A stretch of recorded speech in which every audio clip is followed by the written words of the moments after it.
Hello and welcome to all. स्वागत है आप सभी का आपके अपने चैनल एग्ज़ाम टॉपर्स पे। दोस्तों हम लोग यूपी ट्रिपल एस सी पेट 2023 के लिए यूथ पब्लिकेशन के प्रैक्टिस सेट्स कर रहे थे। उसका सेट नंबर 6 आप सभी के सामने है, तो सेशन को शुरू करते हैं। फर्स्ट क्वेश्चन क्या है, यहाँ पर कुछ युद्ध दिए गए हैं, उन कौन कब लड़ा गया उस आधार पर व्यवस्थित करना है। धर्मट का युद्ध, बहादुरपुर का युद्ध, खजुआ का युद्ध, सामूगढ़ का युद्ध। तो अगर हम लोग देखते हैं, शाहजहाँ के 4 बेटे थे। शाहजहाँ, तो शाहजहाँ के बाद इनका जो सबसे बड़ा बेटा था वो था दारा शिकोह। तो शाहजहाँ सिंहासन उसे देना चाहते थे, लेकिन औरंगजेब सिंहासन खुद पाना चाहता था। तो औरंगजेब और उसके बेटों के बीच में जो युद्ध हुए थे वो सारे ये युद्ध हैं। तो अगर हम बात करते हैं यहाँ पर सबसे पहले धर्मट का युद्ध, तो धर्मट का युद्ध हुआ था 15 अप्रैल 1658। अब यहाँ पर आपको डेट याद होनी चाहिए। धर्मट का युद्ध हुआ था 15 अप्रैल 1658, 1658। उसके बाद देखते हैं तो बहादुरपुर का युद्ध। बहादुरपुर का युद्ध हुआ था 24 फरवरी 1658। बहादुरपुर का हुआ था 1658। फिर बात करते हैं खजुआ का युद्ध। तो खजुआ का युद्ध हुआ था 5 जनवरी 1659। 1659। फिर बात करते हैं कि सामूगढ़ का युद्ध, तो ये हुआ था 29 मई 1658। ये हुआ था 29 मई 1658। तो इसमें 3 तो 1658 वाले हो गए। तो इसकी डेट देखते हैं। सबसे पहला फरवरी यानी कि बहादुरपुर, तो सबसे पहले नंबर पे कौन आएगा? 2। तो फर्स्ट और ए और सी ऑप्शन कैंसिल हो जाएंगे। उसके बाद सेकंड नंबर पे 24 फरवरी हो गया। फिर 15 अप्रैल यानी धर्मट का युद्ध आएगा। तो यहाँ पर कौन सा हो जाएगा? ऑप्शन डी करेक्ट हो जाएगा, 2143। ठीक है, सबसे पहले बहादुरपुर, फिर धर्मट, फिर सामूगढ़ 29 मई, फिर खजुआ तो 1659 कब हुआ? 5 जनवरी को। ठीक है, तो यहाँ पर अगर हम करेक्ट ऑप्शन की बात कर लेते हैं तो ऑप्शन डी। ठीक है, सबसे पहले बहादुरपुर का हुआ, फिर धर्मट का युद्ध हुआ, फिर सामूगढ़ का युद्ध हुआ, फिर खजुआ का युद्ध हुआ, और लास्ट युद्ध जो इनके बीच में हुआ था वो हुआ था देवराई का युद्ध। इसके बाद औरंगजेब सिंहासन पर बैठ जाता है। देवराई का युद्ध, और ये कब हुआ था? अप्रैल 1659 में। 1659 लास्ट में इसके भी बाद हुआ था ये खजुआ, इसके हाँ खजुआ के बाद। खजुआ हुआ था 5 जनवरी को, और ये हुआ था अप्रैल में देवराई का युद्ध। ठीक है, तो यहाँ पर ऑप्शन डी करेक्ट हो जाएगा। नेक्स्ट क्वेश्चन देखते हैं। निम्नलिखित में से किस मध्यकालीन शासक ने सार्वजनिक वितरण प्रणाली प्रारंभ की थी? तो यहाँ पर ऑप्शन क्या है? अलाउद्दीन खिलजी, बलबन, फिरोज शाह तुगलक, मोहम्मद बिन तुगलक। तो यहाँ पर करेक्ट आंसर क्या हो जाएगा? सार्वजनिक वितरण प्रणाली की बात करते हैं तो ये शुरू किया था अलाउद्दीन खिलजी ने। Option A is the right answer. Next question, भारतीय दर्शन की प्रारंभिक शाखा कौन सी है? सांख्य, मीमांसा, वैशेषिक या चारवाक? तो यहाँ पर करेक्ट आंसर क्या हो जाएगा? सबसे प्रारंभिक शाखा क्या है? सांख्य दर्शन। और सांख्य दर्शन के प्रतिपादक कौन थे? कपिल मुनि। कौन है? कपिल मुनि, याद रखना। मीमांसा के जैमिनी है, जैमिनी। मीमांसा लिख के आए या पूर्व मीमांसा लिख के आए, दोनों के जैमिनी हो जाएंगे। वैशेषिक कई बार पूछा गया, इसके प्रतिपादक कौन है? कणाद हैं। और चारवाक के कौन है? बृहस्पति। चारवाक के कौन है? बृहस्पति। नेक्स्ट क्वेश्चन देखते हैं। द्वितीय बौद्ध समिति का आयोजन कहाँ हुआ था? राजगृह में, वैशाली में, पाटलिपुत्र में या काशी में? तो यहाँ पर करेक्ट आंसर क्या हो जाएगा? अगर हम फर्स्ट की बात करते हैं तो फर्स्ट हुई थी राजगृह में, पहली हुई थी राजगृह में, दूसरी हुई थी वैशाली में, और तीसरी कहाँ हुई थी? पाटलिपुत्र में, और फोर्थ कहाँ हुई थी? जम्मू कश्मीर के कुंडलवन में। ठीक है, फोर्थ कहाँ हुई थी? जम्मू कश्मीर के कुंडलवन में। तो पहली राजगृह, दूसरी वैशाली, तीसरी पाटलिपुत्र, चौथी जम्मू कश्मीर। ऑप्शन बी, चारों याद रखने हैं। नेक्स्ट क्वेश्चन, चनहूदड़ों के उत्खनन का निर्देशन किसने किया था? ऑप्शंस क्या है? जॉन मार्शल ने, J.H. मैके ने, R.E.M. व्हीलर ने, या R.L. स्टाइन ने? तो चनहूदड़ों के का जो उत्खनन हुआ था किसके निर्देशन में किया गया था? J.H. McKay. J.H. McKay. Option B is the right answer. Next question देखते हैं। 1935 के भारत सरकार अधिनियम के संदर्भ में निम्नलिखित कथनों पर विचार कीजिए। अधिनियम के अनुसार गवर्नर के प्रांतों में द्वैध शासन का उन्मूलन कर दिया गया तथा प्रांतीय स्वायत्तता आरंभ की गई। तो ये ऑप्शन एकदम करेक्ट है। ठीक है, मैंने बताया था, कई बार बताया है, और ये क्वेश्चन कई बार आया है कि जो 1935 का एक्ट था, इसमें इसने क्या किया? जो प्रांतों में द्वैध शासन लागू था उसको खत्म कर दिया, और केंद्र में इसने द्वैध शासन लागू किया। दूसरा क्या है?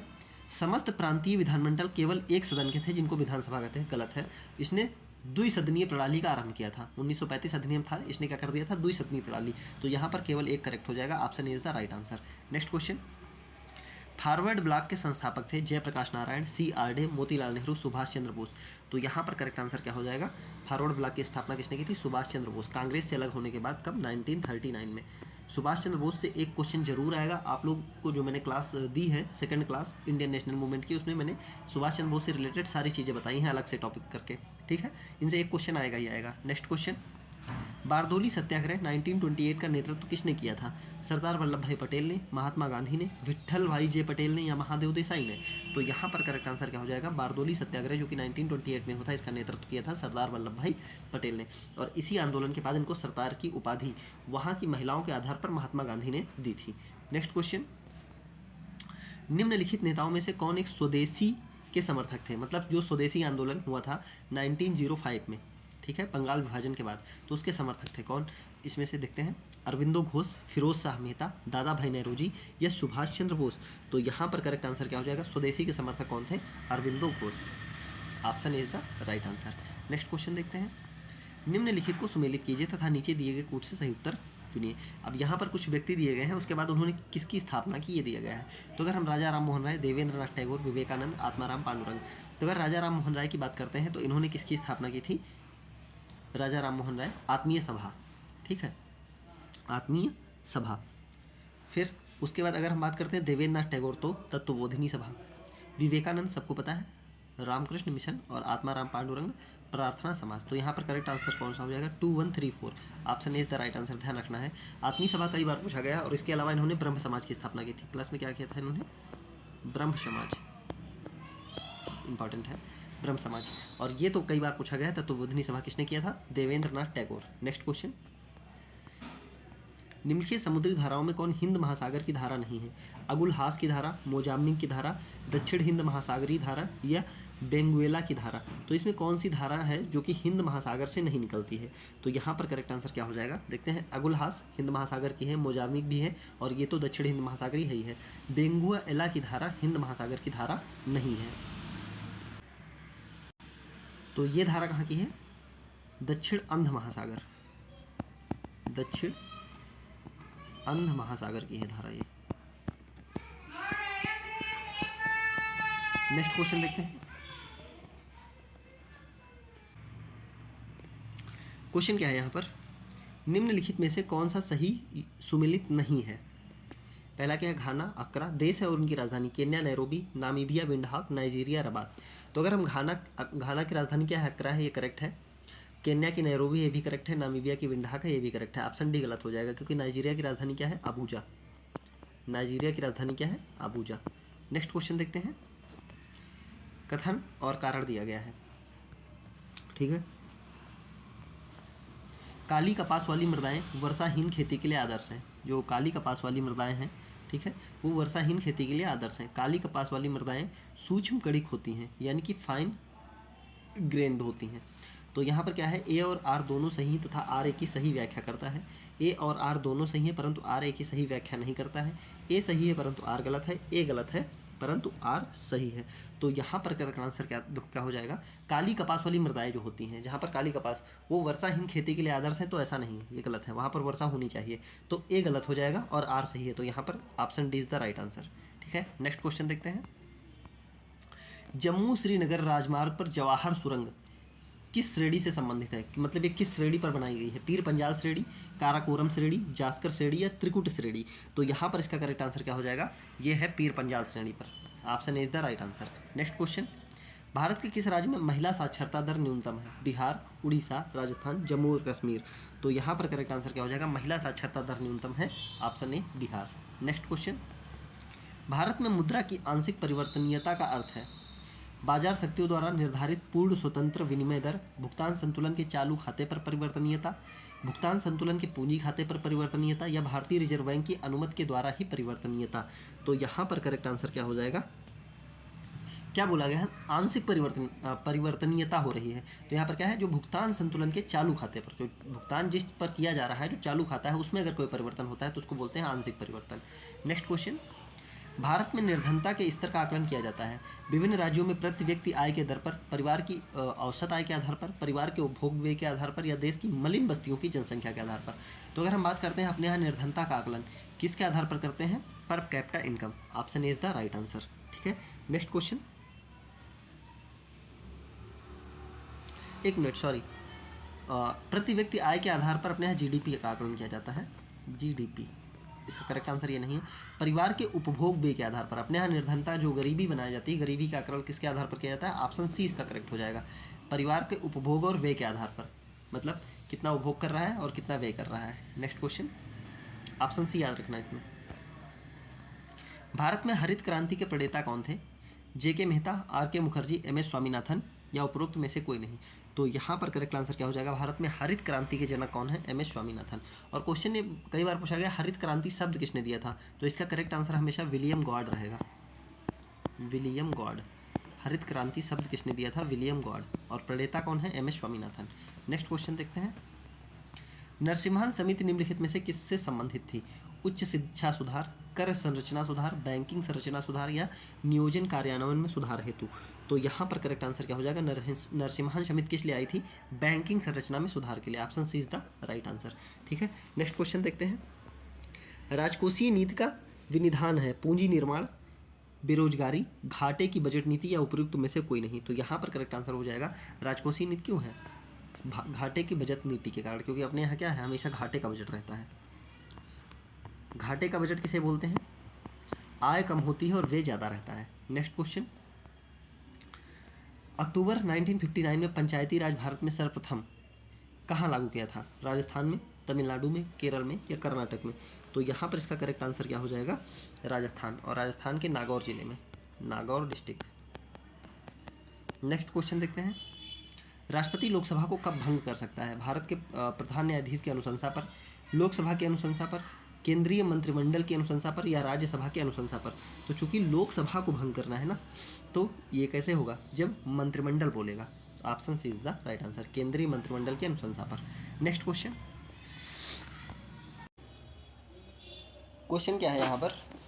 संघीय संविधान की सामान्य विशेषताओं की सूची नीचे दी गई है एवं अंत में दिए गए कूट की सहायता से उन विशेषताओं का चयन कीजिए। यानी कि जो संविधान की विशेषता है वो बताना है हमें। तो यहाँ पर अगर हम देखते हैं, पहली विशेषता क्या है? लिखित एवं कठोर संविधान। दूसरा क्या है?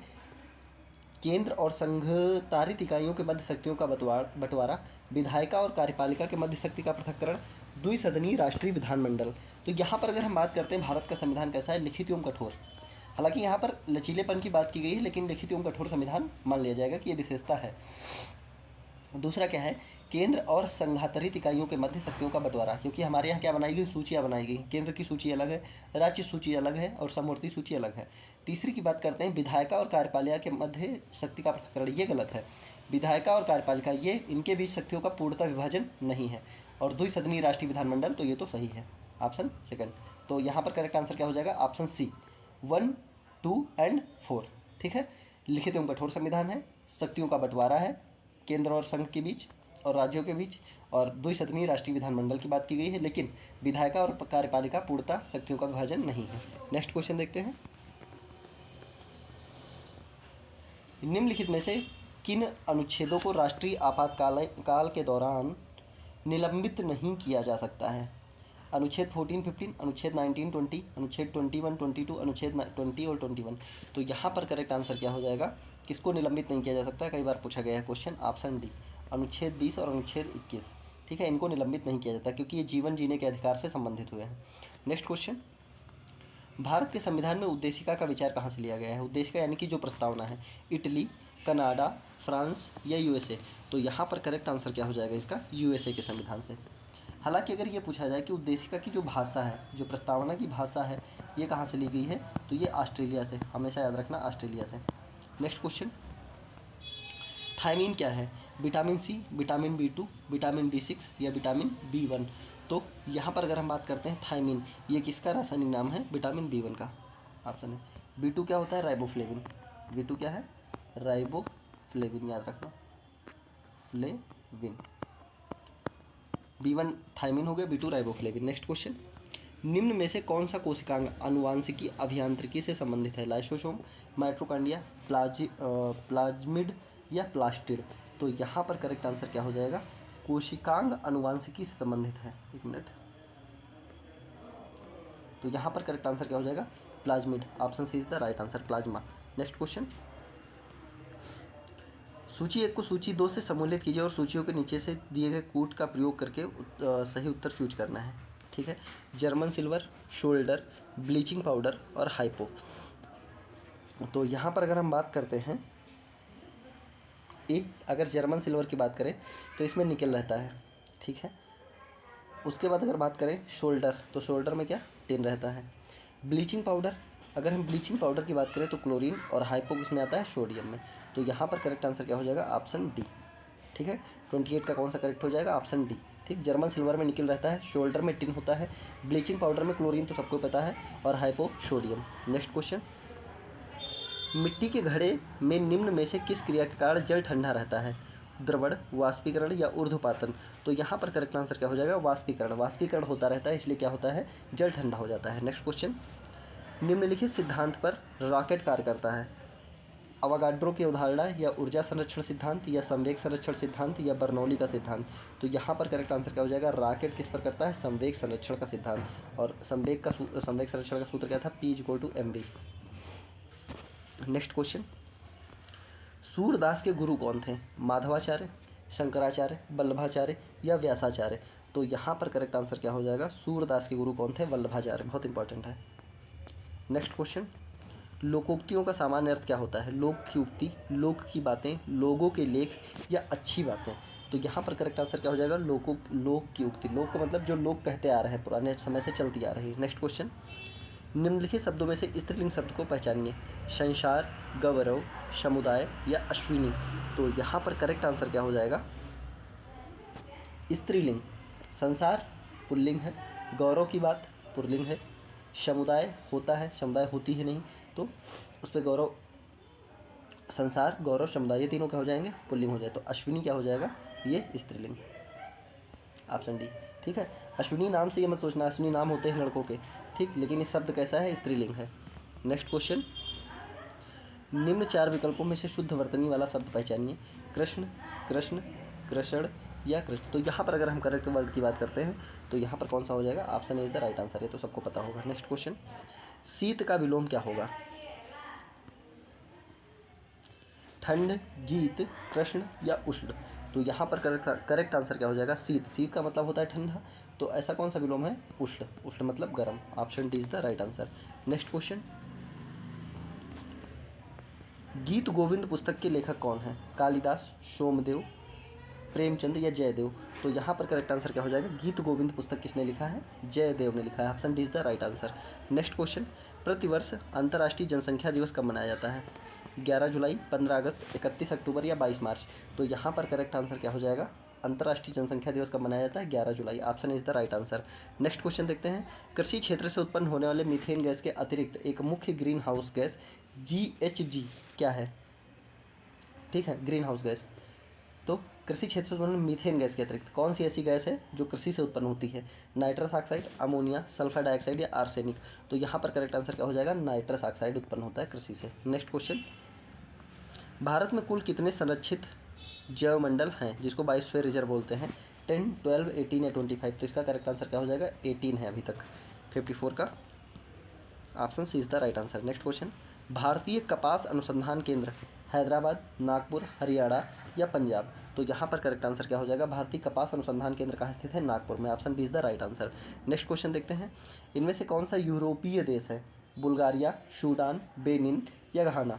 तो यहाँ पर अगर हम करेक्ट आंसर की बात करते हैं तो इसका करेक्ट आंसर क्या हो जाएगा, बुल्गारिया। बुल्गारिया क्या है, यूरोपीय देश है। आपने मूवी देखी होगी सिवाय, उसमें इसके बारे में बताया गया है, बुल्गारिया। नेक्स्ट क्वेश्चन, राज्यसभा का पदेनाध्यक्ष कौन होता है, राष्ट्रपति, उपराष्ट्रपति, प्रधानमंत्री या लोकसभा अध्यक्ष। तो यहाँ पर करेक्ट आंसर क्या हो जाएगा, उपराष्ट्रपति, option B is the right answer. Question कई बार पूछा गया है कि कौन सा व्यक्ति है ऐसा जो अपने पद की सैलरी नहीं लेता है, वो जिस पद पर है उसकी सैलरी नहीं लेता है, तो कौन है, उपराष्ट्रपति। ये होता किस पर है, होता है राज्यसभा का पदेन सभापति, लेकिन सैलरी क्या लेता है, उपराष्ट्रपति की। नेक्स्ट क्वेश्चन, प्रसिद्ध विरूपाक्ष मंदिर कहाँ स्थित है, हम्पी, भद्राचलम, श्रीकालाहस्ती या तिरुपति। तो यहाँ पर करेक्ट आंसर क्या हो जाएगा, विरूपाक्ष महादेव मंदिर, ये कहाँ स्थित है, हम्पी। और हम्पी कहाँ पड़ता है, कर्नाटक में। नेक्स्ट क्वेश्चन देखते हैं, मई 2022 में केंद्र सरकार ने किसे प्रधानमंत्री मोदी का नया सलाहकार नियुक्त किया? इसमें मतलब पीएम मोदी के सलाहकार कौन है? विजय राघवन, अरुण कपूर, हरिरंजन मिश्र या तरुण कपूर?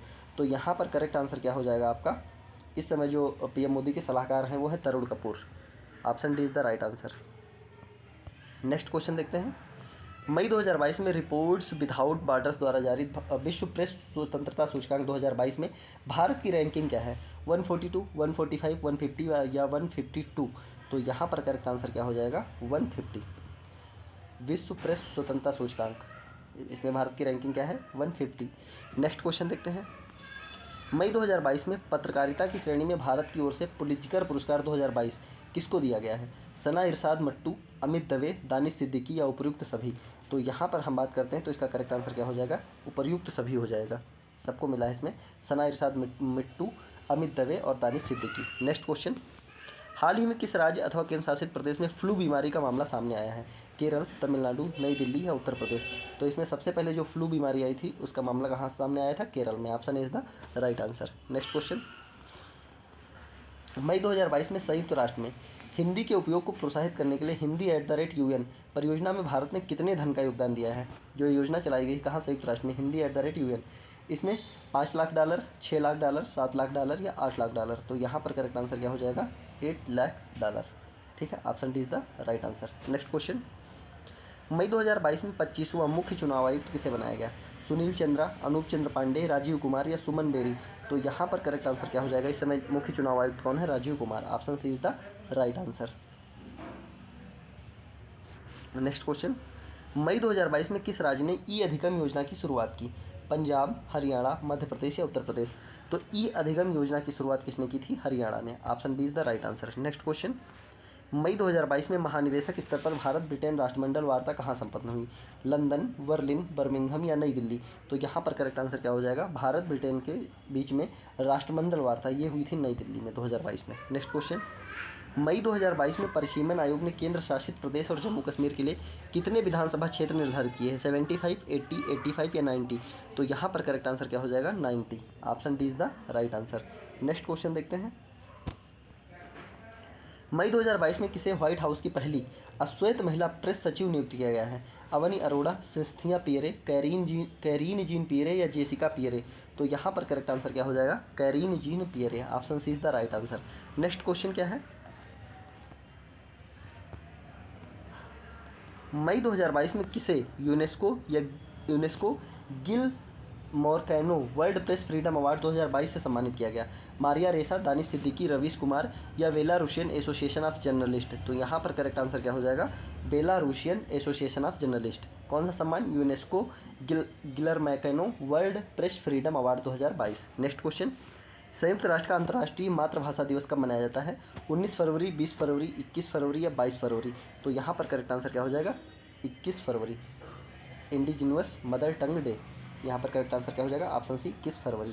तो ये था आज के सेशन का लास्ट क्वेश्चन। उम्मीद करते हैं सेशन आपको अच्छा लगा होगा। अगर सेशन अच्छा लगा है तो कृपया इसे लाइक करें, कमेंट करें और ज़्यादा से ज़्यादा शेयर करें। और इसकी पीडीएफ के लिए टेलीग्राम चैनल की लिंक आपको वीडियो के डिस्क्रिप्शन में दी गई है, वहाँ से आप पीडीएफ डाउनलोड कर सकते हैं। धन्यवाद।